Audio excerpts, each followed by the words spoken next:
Today on The State of Us, why do people get hacked? And could EVs be hacked?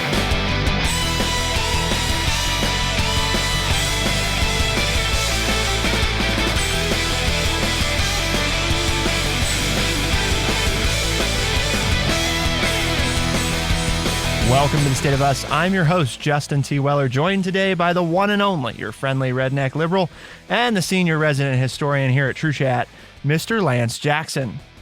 Today, research reveals that we unconsciously ignore many security warnings because of the way the warnings are designed. The good news, that can easily be fixed. So we're going to talk about why do people get hacked, right? Even those of us that supposedly are tech literate, what makes it so likely that we all now have that risk of getting hacked? Also, our brains make us vulnerable to hacking. We're going to talk about exactly how that takes place and maybe how to avoid it, as well as looking at the possibility of electric vehicles. Could they be hacked? And if so, how likely is that? What does it mean for those of us that drive electric vehicles or are thinking about purchasing one? We got a lot to talk about, Lance. There is a lot there. Interesting for a variety of reasons, and looking forward to discussing it, especially with you being that EV owner. And it's like, what about these things that they could do to your car from all of this? And as I said to you, I think the interesting part is, I know people don't like to hear this, but this is new technology, so it needs legislation. And who do we have in the federal government making these decisions for us? Oh, yeah, those 70 and 80-year-old people that maybe don't have a lot of technology knowledge. Like, what is this TikTok thing that they're talking about now? Oh, China's involved. We got to talk about TikTok. What is TikTok? Yeah. Okay. I mean, because as you listen, if you've listened to any of that, some of the questions that these older senators are asking is like, do you really even understand what's going on? And I'm an admitted person who doesn't, right? But I'm not being asked to pass forward-thinking legislation on issues for the future. It's going to be fun for you guys. I have a feeling I'm not going to be around to have to deal with it. You're counting on that? Even if I am, I'm probably not driving. Yeah. Somebody else will be driving me. Oh, yeah, so you'll probably have a self-driving car. So I'll be, no, I'll be looking at Uber and saying, is that an electric car? Nope, that can be hacked. Pick me up in my big old truck, will you? The self-driving Uber that'll come get you in your truck? Yeah. Yeah, something like that. But I mean, it's good. It's interesting, right? It's a side of things that I'm kind of playing, I'm not really thinking it's there as a real probability, but I think it is something that needs to be looked at. And I am fearful when we're talking about technology at the age of people in Congress and their ability to handle technology. So when we look at not just EVs, but obviously talking about what makes us as people susceptible to hackers, the Wall Street Journal had a nice piece in their cybersecurity report recently. And basically it says that security experts are always blaming employees for letting criminals into company networks. Workers don't heed warning messages on their screen. They close alerts without reading them. They fail to see the obvious signs that an email is fake. They click on attachments without giving it a second thought. Yet, the research that was conducted and published in this article shows that another culprit is to blame for the failure to heed warnings: the human brain. The peculiarities of the way our brain work bias much of our behavior, including how we respond to security warnings. So basically, a bunch of fancy researchers, Lance, spent nearly 11 years looking at the problem, and they used all kinds of brain measurement methods such as fMRIs, as well as behavioral measurement methods such as eye and mouse cursor tracking to better understand how people respond to different kinds of warnings. And basically what they discovered are 3 of the neural processes that impede our ability to respond to security warnings. The first one was one that you were very excited about. It's one we've talked on this show before. The myth of multitasking.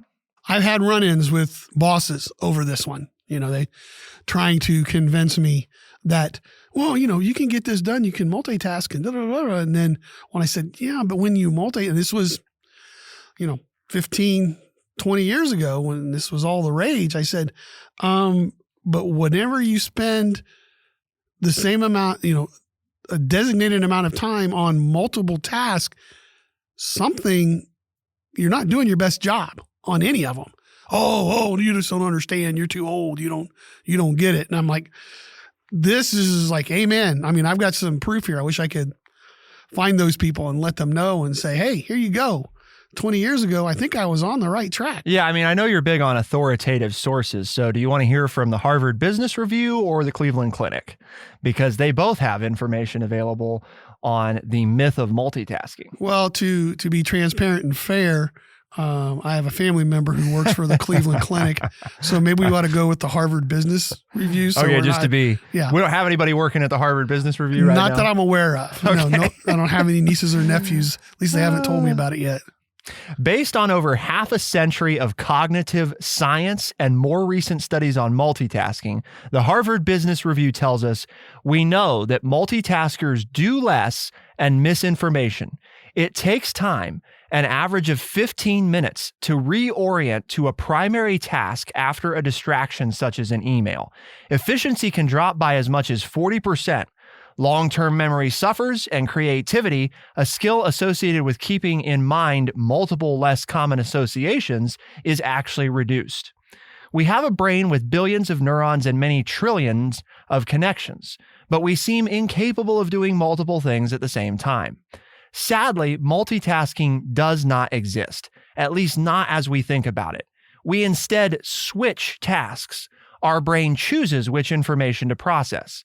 For example, if you listen to speech, your visual cortex becomes less active. So when you talk on the phone to a client and work on your computer at the same time, you literally hear less of what the client is saying. See, because that just says exactly right? Well, what happens to your ability to do either task? It goes down. You don't do as well. And if you're trying to learn something, in particular, and my anecdotal case here, long-term memory suffers by almost half, 40%. So it's like, if you're trying to do one thing to get something done and you're trying to do something else to remember for a later meeting, you're not going to do a very good job on either one. Well, Dr. Cynthia Kuba, who is a neuropsychologist at the Cleveland Clinic, says that we're really wired to be monotaskers, meaning that our brains can only focus on one task at a time. When we think we're multitasking, most often we aren't really doing two things at once.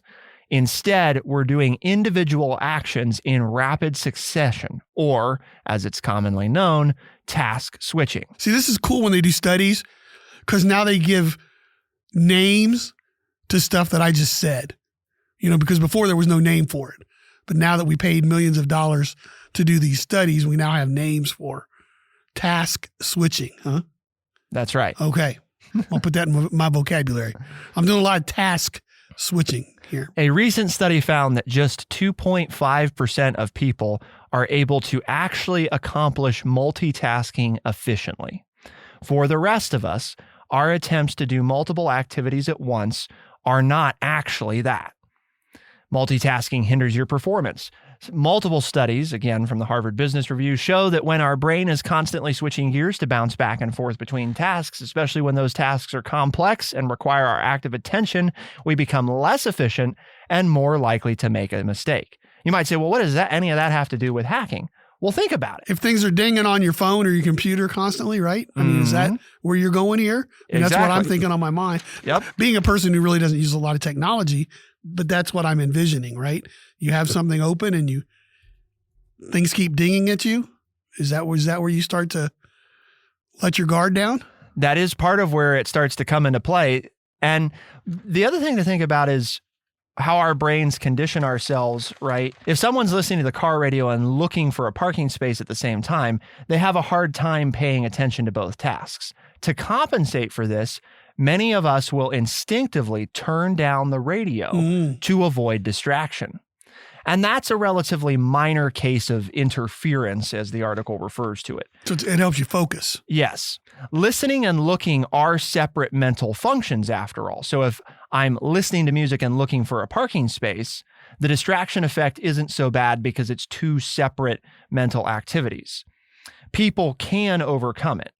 Doing that, though, becomes much harder when people are trying to do two similar things at once. And the more similar the tasks are, the worse the distraction will be. So things get very tricky, for instance, when someone is poring over a spreadsheet and suddenly has to read a pop-up warning at the same time. People tend to dismiss the warning to get back to the job at hand. So the reason we're talking about multitasking and not really being able to do it is if you've ever noticed those notifications that ring in when you're doing something important, one of two things either happens. Either you pay attention to it and totally lose what you were doing on the other thing, or it's like, nah, I'm busy, I'll look at that later. Because your brain is telling you, we don't have time to process this. We're not going to process it right now. We'll get to it later. Of course, the problem is that if those are important security warnings, you're just, Yeah, you just blew them off. You just blew them off. Right. And then are more susceptible to being hacked. In fact, in a test conducted online with 850 people, researchers found that displaying security messages at times of low dual task interference, such as when people had just completed watching a YouTube video or were waiting for a file to download, brought a 45% improvement in adherence to security warnings. Okay. So in other words, if we wait until if our computers, phones were designed to deliver us security warnings at times when we are not actively engaged with a function that requires mental attention, we are 45% more likely to heed the warning, to actually do what almost the warning twice, suggests. Right? Yeah. It's kind of like a young child learning when to jump into a conversation without interrupting. Software should be designed to be aware of what the user is doing before disturbing them with a warning. That obviously won't work in some cases, such as an alert about a dangerous site, which must be shown immediately. However, other security messages that aren't tied to a specific event, such as the ones that give tips about staying safe, should be delayed until more opportune times. I mean, it sounds logical, right? But now what we're saying is we have scientific evidence to back it up. We haven't changed anything. Well, and just because we have the evidence doesn't mean we've done anything about it, right? It's really not that advanced in terms of what our computers do today. So what you're telling me, it is possible with today's technology to make that happen. Oh, yeah. Yep. Because it's really... So we just haven't? For the most part, we just haven't. All right. It's really just about us using the things that we already do with computers and phones that tell those devices when we're using them versus when we're not, when we're not actively engaging with them, for those devices to decide, oh, now might be a good time. Basically, rather than the device doing it on its terms, it's going to switch and do it on your terms. It's going to wait till you're not occupied to message you or notify you about this thing. Well, there's one about muscle memory, and I want to talk to you about that one. So, been there, done that. Been there, done that. Let's talk about it. Keep it here on The State of Us. We'll be right back.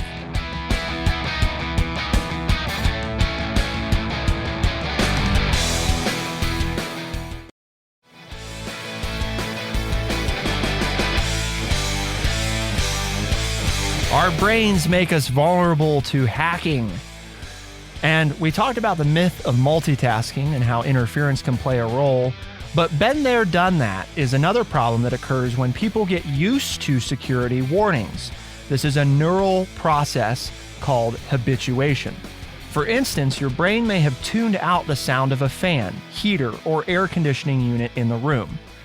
Because the brain helpfully ignores stimuli that are constant but no longer relevant to what you are doing, this is also why people stop noticing wallpaper over time that once seemed jarring. This means that the more often you see the message that a certain piece of software needs to be updated, the less you will pay attention to it. Eventually, you may not even notice the message before you dismiss it. I don't know if this has ever happened to anybody. It has happened to me. You start up your computer, right? And all these things start loading up, and you got different things coming in and this thing's popping up. And sometimes I will have closed the thing and be like, now, what was that I just closed? Mm-hmm. And you actually have to consciously think, what did I just get rid of? What was that thing? And the point there is that's your brain. The other thing is multitasking, right? Conscious multitasking is not something that we do. We do multitask. Our brains multitask all the time unconsciously, right? For example, you're doing it right now because there's a pretty good chance that if you're listening to this podcast, you're also breathing. Yeah, there you go. That's what I was thinking, right? So I don't know. There's some days when it's touch and go for me. For you, might not be. It's like when you go to the doctor, man, this guy should be dead. His blood oxygen's so low. Yeah. Oh, I forgot to breathe, Sorry, doc. I'm just a miracle of modern science that I can survive on less oxygen than the normal human. But the point is that we have subconscious and automatic bodily functions, right, that our brain is executing and carrying out all the time. And in a lot of ways, what our brain is doing is it's putting something essentially on autopilot or simply just pretending that it doesn't exist in a way to keep us efficient, because our active minds can't, like if we're sitting in this room and you hear a fan running and all you can think about is that fan and the noise that it's making, that's going to make it really difficult, for example, for Lance and I to do this show.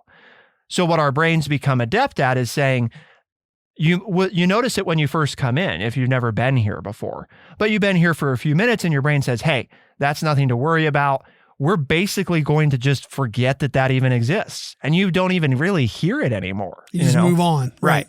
I mean, you're physically hearing it, but your brain subconsciously has said, we don't need that information. But then if a bolt breaks loose and gets wrapped around in the fan and starts clacking, now you hear it because that's a change in the noise. Something's wrong. Right. Yep. So it's that we're but see, what I was headed towards, and maybe I would never do this, never jump the gun. Jump the gun on you, and it all looks the same. Move you forward. But it's like I play a trivia game on my wife's phone, and they put the button to either advance the question or use up points to get help in the same place. It just pops up at different times in the game. And I get so mad because it's like, I don't want to spend points, but I'm so used to just hitting it to get the second opportunity that occasionally I hit it and I'm like, oh, I just lost points and I didn't want help on that one. So, I mean, there's also that physical, right? I mean, you're talking about like the white noise or whatever that's in the background, but then we also just become like react physically in the same way, to the point that to the idea of not noticing what's on the screen, right? That's where I was making that connection. Like something pops up on the screen and I don't even read it because I'm assuming what's on the screen. So I just hit the button to get rid of it. And then it does something that I didn't want it to do. I mean, I hit it for a different reason, because I didn't stop to read the screen, because my muscle memory just hits it automatically because I think I assume what's going to show up on the screen. That's what is just drives me nuts. In computing, people can't we put that button somewhere else? We can. Come on, with computer. Can we put that somewhere else? In computing, people get used to clicking OK or cancel to get rid of a notification. That's a pattern that Lance is describing, and we call it click to dismiss. Got a name for that too? Eventually, people develop a muscle memory that makes them dismiss any pop-up they see without paying attention to the actual message. So warnings get closed automatically, the same as other notifications. They tested this in a separate online experiment where we compared a standard click to dismiss warning with one where people had to use an on-screen slider to respond. The warning with I hate those.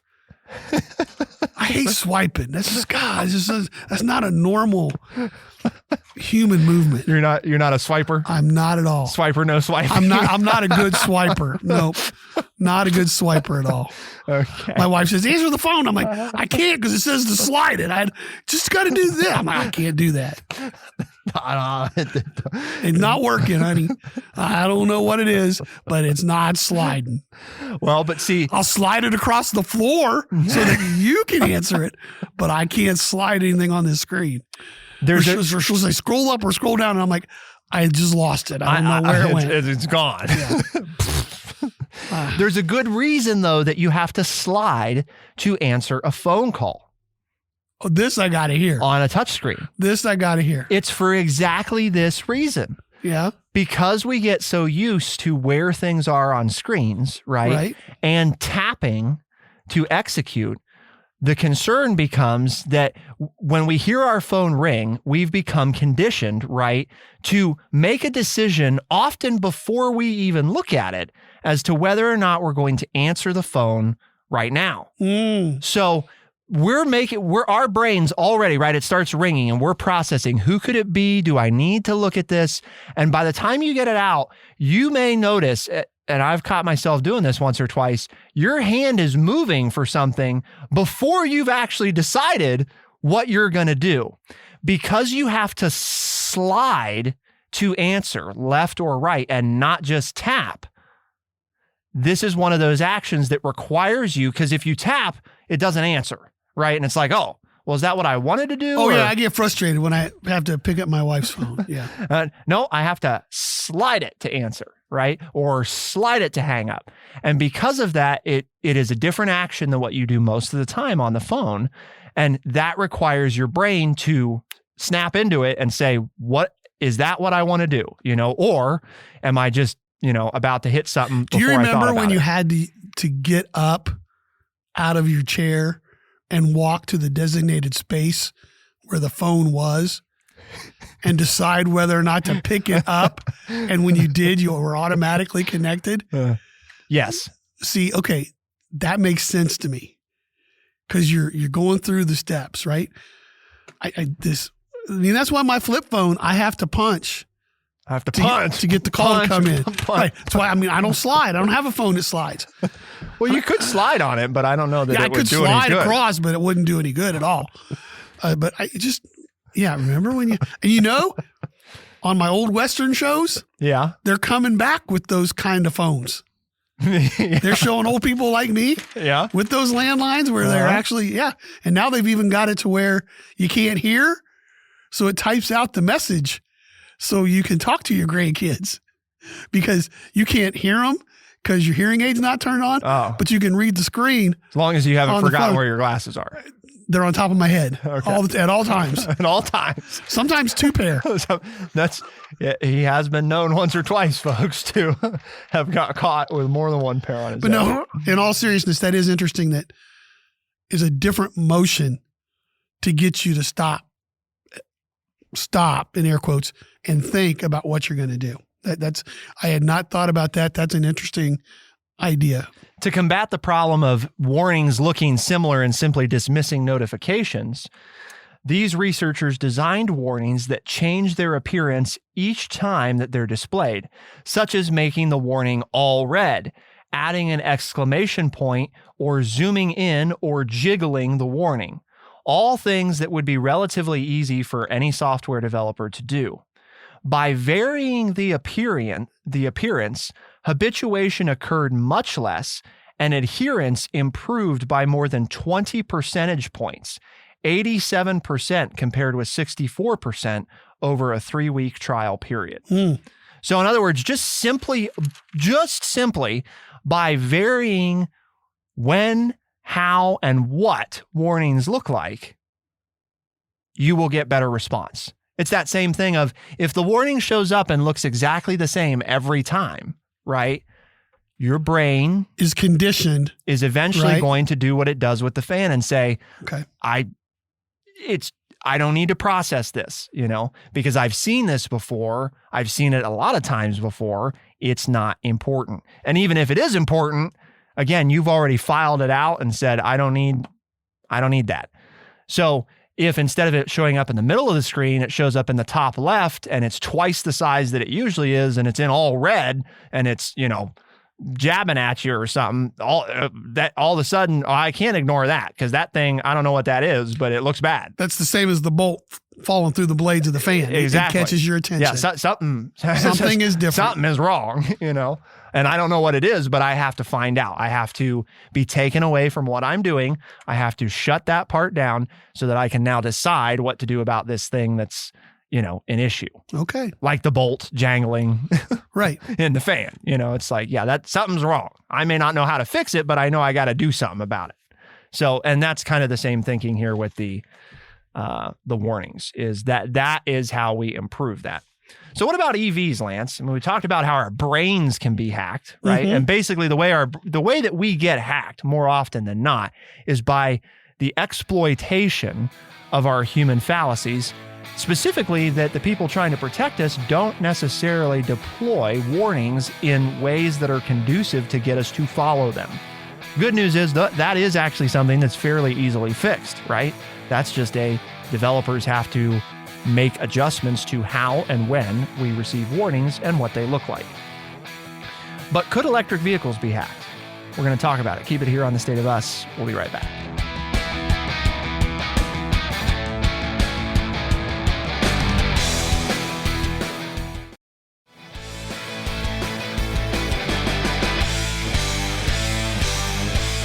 Longtime listeners of the show know that Lance is just itching to get an electric vehicle. He just cannot wait.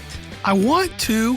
I mean, I really kind of want to. But every time we get him close, then there's one of these darn articles that comes I'm out reading, that like, scares him. The batteries are going to catch on fire. People are going to hack me. It's like, bad news. Yeah. It's bad news. Why can't we just keep what works? And then I can't get my 79-cent Slurpee when I get my gas, because then I wouldn't be stopping at the gas station. I can't get my beef jerky, Oh yeah, yeah. Well, heaven forbid you don't get the Slurpee and the jerky. And the beef jerky when I get my gas, it's like I wouldn't be able to get through the day. Your doctor's going to have a talk to you about your I'm not health looking kick. forward to the next visit, but that's just the way it goes. Have you ever been looking forward to any visit? To the doctor? Yeah. No. Oh, okay. So it's kind of like the fan. You're just kind of zoning it out until it can't be ignored The only way they get me in is when they say, well, we won't renew your medicine. You can't have any more until we see you. Like, that's not fair. That's a violation of the Hippocratic Oath. Yeah. You're supposed to take care of me. Well, in order to take care of you, we got to see you. I'm here. You're hearing me, aren't you? I know. You know why I jump ahead on you sometimes? Why is that? I'm just trying to keep you focused. Is that what's happening? Yeah. I don't know if that works that way. Because you're sitting there looking through stuff and not even paying any attention to me. So I just throw out something random to see. Like the fan, I just kind of. That's what you do when I talk. Yes, we know that. Tune it out. Mm-hmm. So I have to keep you on your toes by jumping the gun, as you said. By switching up those warnings about where we're at. So we've got EVs, and the question becomes, since they're run totally by compute, well, I won't say totally, right? But in the article, it was something like there are 300 chips in my truck. A luxury internal combustion engine vehicle has about 150 electronic control units. 150, okay. Compared to about the 3,000 chips that we're seeing in the average electric vehicle. So almost 10 times more, right? Or not, well, yeah. Yeah. 3 or 4 times more anyway. Won't hyperbolize too much. I get in trouble for doing that at home too. Yeah. Oh yeah. That sounds like something we should talk about. Hyperbolization? Yeah. Well, no, the getting in trouble at home thing. It's what? It's just a daily occurrence. Yeah, we don't worry about it. It's just we don't worry about it. I'm glad we have that recorded. We can That's fine. Save that for future. I think I said it yesterday. I do 6 good things and I do 1 bad thing, and we focus on the bad thing. And I'm saying I'm a +5. +5 gets me in the Hall of Fame. I mean, my wins against replacement is really high. But what you have then, right, are these multiple opportunities, the way I see it, correct me if I'm wrong, that there are multiple opportunities then for hacking to take place in an EV that wouldn't take place in my internal combustion. There are possibilities in both, but it seems to me like after I read the article, my understanding was you're increasing that opportunity in an EV. And even more so, what I found to be interesting was, and you do this at home, right? You do most of your charging at home. Yes. And how, if they can hack your home computers and you're charging at home, they could infiltrate your vehicle. Yes. I mean, did I understand the article? Uh-huh. Okay. So one of the concerns, right, I guess let's start by saying that really this isn't just about how EVs could be hacked. It's really about how any modern vehicle could be hacked. Okay. Because are there some more opportunities to try to hack an EV than there are a standard internal combustion engine vehicle? Yes. However, could you also hack an internal combustion engine vehicle? Well, a 2015 demonstration involving a Jeep Cherokee provided a real-life example of how hackers could exploit security flaws in an internet-connected car. Researchers remotely broke into the electronics of the vehicle, mind you, this was a gas-powered car, via its cellular connection and took control of its steering, accelerator, and brakes by sending commands from a laptop miles away. The driver, a reporter for Wired magazine, couldn't keep the SUV out of a ditch. The car maker subsequently recalled 1.4 million vehicles to install a software patch to fix the vulnerability. So that's why my phone is not connected to my truck. Doesn't mean your truck's not connected. Oh, daggone. Okay. Thought I'd slipped one by him. Yeah. Well, don't you have this thing called, you really love listening to it, Sirius XM. Yeah. Yeah. Oh, is that? Oh, well. Maybe I need to get rid of that. I need to save money anyway. So the point is, but folks, to your point though, it's not just EVs. It's not just EVs. Right. If you have a car that is connected, you're still trying to push me to buy that EV because you're saying, listen, Lance, it's going to happen. Right. One way or the other. Yeah, I was going to say, you're going to get hacked either way. So you might as well just embrace but one of the issues that you brought up, home chargers, what I want people to understand there is just like anything, and just like EVs, it depends on if they're connected or not. Okay. So in other words, if I had an EV, right, say that was what Chevy released, 30 years ago when they released their first EV. If I had that EV or I had Lance's truck, which one's more likely to get hacked? Lance's truck. Well, what do you mean? Well, the EV from then doesn't have any fancy computer stuff going on. There isn't a way to hack it the way that you can hack a smart internal combustion engine vehicle. So the point being, EVs do pose some inherent additional risks like charging, but the question is your charger a connected or smart, as we like to call them, charger? In the case of Brett and I, and both of the chargers that we use at our house, neither of them are smart chargers. They are simply a set of electrical components that are not connected to the internet that communicate directly, non-wirelessly with the car. So the only way that you could use one of those to hack my car, right, would be that somebody would have to physically be with the charger, open the charger, install into the charger this thing. They couldn't do any of that remotely because it's not connected to the internet. So that, I guess, is where a lot of people have smart chargers, right? Where they're connected to your home's Wi-Fi, and that then opens them up to somebody remotely accessing them. But again, that's kind of, in a lot of ways, that's a, what am I doing? Am I choosing a charger that's a smart charger or not? The other side of that is, what are companies doing to ensure compliance and regulation, which, there's more than 160,000 public chargers installed at U.S. shopping centers, highways and rest stops, business parks, and elsewhere. The 2021 Federal Infrastructure Act provides funding to help build another 500,000 more. The good thing is that act, the infrastructure bill, does require security standards for those who are going to use federal money to put these facilities in place. Because while you might say, okay, well, if I just don't have a connected charger, or even if I do have a connected charger, but it's at my home network and I have a strong network password and stuff, like I'm probably okay. I'm probably really not that at risk. That's probably true. But what about if you go out and use a public charger, right? I mean, this is one that's literally sitting out in public. So a whole other... That everybody has access to. That everybody has access to. Physical access, not just computer access. Right. But also physical access too. So now... And we know how people have, like, affected at the gas pump, can put little things on there to, like, steal credit card. Exactly. And things like that. Yep. So being out in public and having physical access as well as just computer access opens up possibilities. I gotcha. So the biggest thing, I mean, I guess the takeaway from all of this is, does that mean you shouldn't get an EV or that you shouldn't buy a modern car?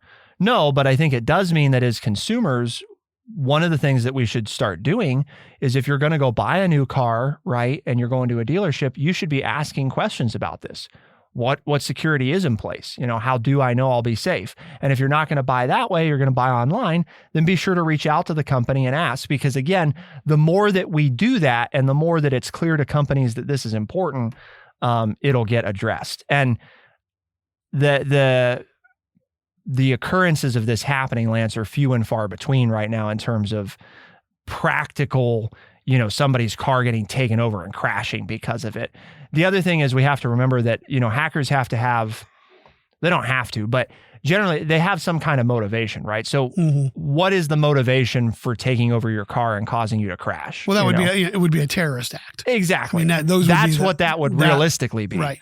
Now, you know, disabling your car and holding it for ransom, okay, that seems more likely. That would be another right? one. Sure. And while scary and not necessarily something you want to go through, not necessarily threatening to your life. Might make a good movie script. Might make a good movie script, though. I suppose if they took control of your vehicle while you were in it, while you were driving, and said, pay me this much or else. Well, we did that, right? It was called Speed. Yeah. With Sandra Bullock and Keanu Reeves. Yeah. Yep. Put the bomb in there. Keep it 55 miles an hour. Right. Good movie. Yep. I remember. So, Lance, why do we have this conversation today? Well, because we work at a place called True Chat. Okay. I thought it was because we were going to get you to buy an EV. No, not happening yet. Okay, but we are going to get you to cancel Sirius XM. No, can't do that. Baseball season's coming up. Okay. Who cares if my truck gets hacked? That's right. I'll die happy. Exactly. But we have a mission here at True Chat, and that is to educate people by providing honest, open, and respectful conversations. And we've done that again today, I think. You need to let us know. Email us at podcast@thestateofus.org. But if you talk to your family and friends and they say it sounds like an interesting show and they'd like to listen to it, then they can join us on Spotify, Overcast, Stitcher, Apple Podcast, and everywhere podcasts are found. The State of Us releases new episodes Tuesdays and Thursdays. First thing in the mornings, those same episodes can be heard on the weekends on AM and FM radio stations across the United States.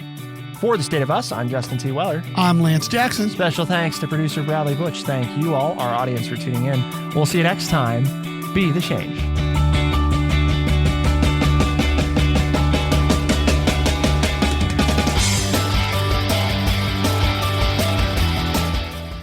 Be sure to check out our website, thestateofus.org, for books, articles, and all the ways to tune in. thestateofus.org.